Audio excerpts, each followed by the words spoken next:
Voto Latino seeks to empower and enfranchise and mobilize the fastest growing group of demographic of Americans that happen to be Latino. We decided that the best way to pay it forward to the community was by granting them $500,000 in partnership with MacArthur Foundation and giving them one task.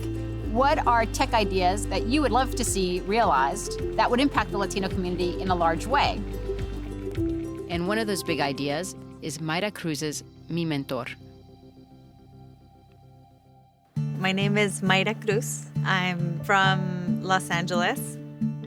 The ultimate goal of Mi Mentor is to connect undergraduate students with mentors that look like them, mentors that have gone through the same struggles as them, and help get a lot more Latinos into medical school and out of medical school serving our Latino communities.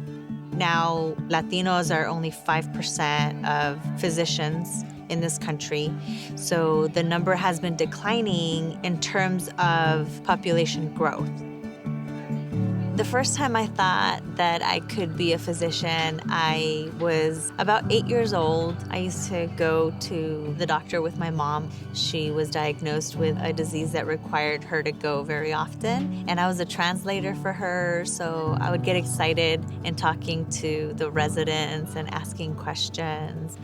My mom would say, "Look at those young ladies. They're so smart. Wouldn't you want to be a doctor like them?"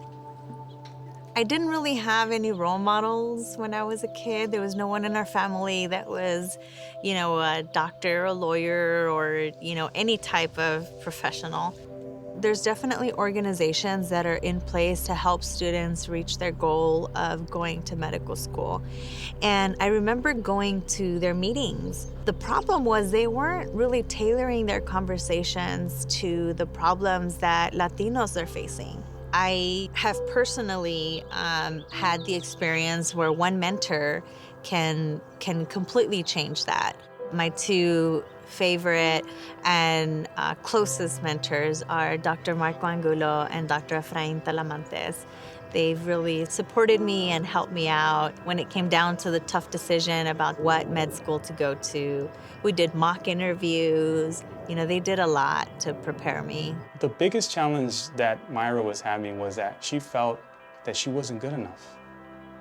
She had the academic track record, amazing story.